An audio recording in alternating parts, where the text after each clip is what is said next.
આજની મારી રેસીપી છે મિક્સ વેજીટેબલ સેન્ડવિચ, જે નાના મોટા દરેકને ભાવે તેવી છે અને તમે તમારા બાળકોને બ્રેકફાસ્ટ કે લંચ બોક્સમાં આપી શકો છો.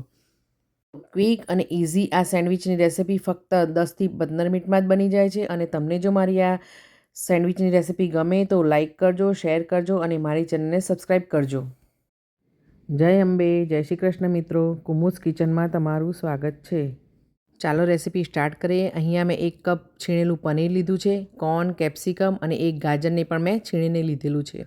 અહીંયા 1/4 કપ જેટલા કોર્નને મેં થોડા બોઇલ કરીને લીધેલા છે. અહીંયા વેજીટેબલ તમે તમારા મનપસંદ લઈ શકો છો અથવા તો ઘરમાં જે અવેલેબલ હોય તે તમે લઈ શકો છો. હવે આપણે તેમાં ડ્રાય મસાલા એડ કરીશું. તો અહીંયા મેં મરી પાવડર, ચાટ મસાલો, સેન્ડવિચનો મસાલો અને ચીલી ફ્લેક્સ એડ કર્યા છે.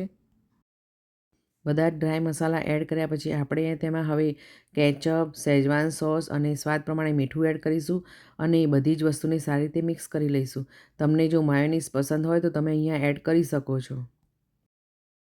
અહીંયા મેં 1 ટેબલસ્પૂન જેટલી પાર્મેઝન ચીઝ નાખેલી છે, જે ઓપ્શનલ છે. તમારી પાસે જે ચીઝ અવેલેબલ હોય તે તમે એડ કરી શકો છો.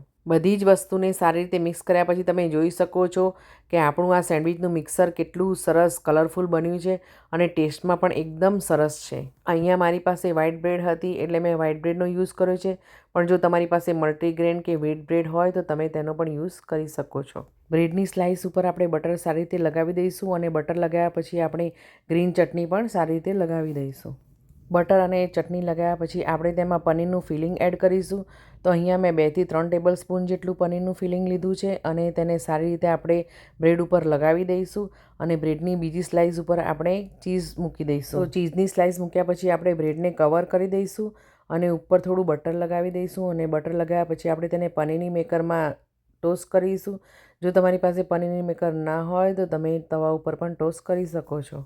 પનીરની મેકરમાં સેન્ડવિચ મૂક્યા પછી આપણે બીજી સાઈડ ઉપર પણ બટર લગાવી દેવાનું છે અને તેને 1 થી 2 મિનિટ માટે ટોસ્ટ કરી લેવાની છે. સેન્ડવિચ બનાવવાની બધી જ ઇન્ગ્રીડિયન્ટ્સનું મેજરમેન્ટ મેં અહીંયા વિડીયોમાં આપેલું છે. તમે તમારા મનપસંદ વેજીટેબલ અને ચીઝ લઈ શકો છો. તો અહીંયા 2 થી 3 મિનિટ થઈ ગઈ છે અને તમે જોઈ શકો છો કે આપણી સેન્ડવિચ બંને સાઈડથી સારી રીતે ટોસ્ટ થઈ ગઈ છે. હવે આપણે તેને બહાર કાઢી લઈશું. આપણે તેને પિઝા કટરની મદદથી વચ્ચેથી કટ કરી લઈશું. તો તમે જોઈ શકો છો કે આપણી સેન્ડવિચ કેટલી મસ્ત બની છે અને એકદમ કલરફુલ લાગી રહી છે અને ટેસ્ટમાં પણ એકદમ મસ્ત બની છે.